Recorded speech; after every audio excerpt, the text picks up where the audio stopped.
بسم اللہ الرحمن الرحیم۔ باسور یعنی مقعد میں ہونے والا مسا۔ باسور کی جمع بواسیر ہے۔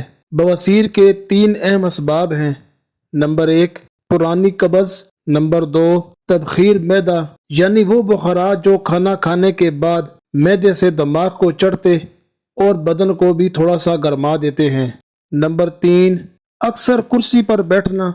ان چیزوں سے مقعد دوبر کے آس پاس کی اندرونی رگوں میں خون کا ٹھہراؤ ہو جاتا ہے، جس کے سبب وہ رگیں پھول کر مسوں کی صورت میں باہر نکل آتی ہیں یا اندر کی طرف رہتی ہیں۔ اس کو بواسیر کہتے ہیں۔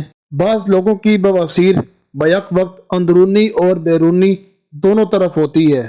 آج کی ویڈیو میں آپ کو خونی بواسیر کے 4 علاج کے بارے میں بتاؤں گا۔ ویڈیو شروع کرنے سے پہلے آپ سے گزارش ہے کہ ویڈیو اچھی لگے تو لائک ضرور کر دیں، اور اگر چینل پر نئے ہیں تو سبسکرائب کر دیں اور بیل کے بٹن کو ضرور پریس کر دیں تاکہ آنے والی ہر نئی ویڈیو کا نوٹیفیکیشن آپ کو ملتا رہے۔ حدیث شریف میں ہے کہ زیتون کا تیل کھاؤ، اسے لگاؤ کہ یہ مبارک درخت سے ہے اور اس میں 70 بیماریوں کی شفا ہے، جس میں جذام بھی ہے۔ اس میں بواسیر کو بھی شفا ہے۔ نمبر 1 6 ماہ تک روزانہ 3 انجیر اور اتنے ہی وزن کا ادرک کا مربع نہار منہ کھا لیجئے، انشاءاللہ عز و جل بواسیر میں فائدہ ہو جائے گا۔ نمبر 2 5 انجیر کے ٹکڑے کر کے مناسب مقدار میں دودھ کے اندر پکا لیجئے اور ٹھنڈا کر کے سوتے وقت کھا لیجئے۔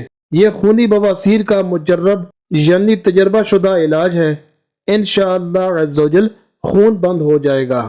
نمبر 3 انار کا چھلکا سکھا کر باریک پیس کر بوتل میں محفوظ کر لیجئے اور صبح و شام 6 ماشا یعنی تقریباً 6 گرام تازہ پانی سے نگل لیجئے، انشاءاللہ عز و جل خونی بواسیر درست ہو جائے گی۔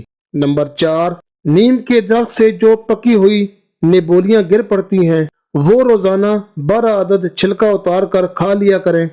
مسلسل کھاتے رہنے سے انشاءاللہ عز و جل بواسیر میں فائدہ ہوگا اور خون بھی صاف ہوگا۔ ویڈیو اچھی لگے تو کمنٹ میں اپنی رائے کا اظہار ضرور کیجیے گا۔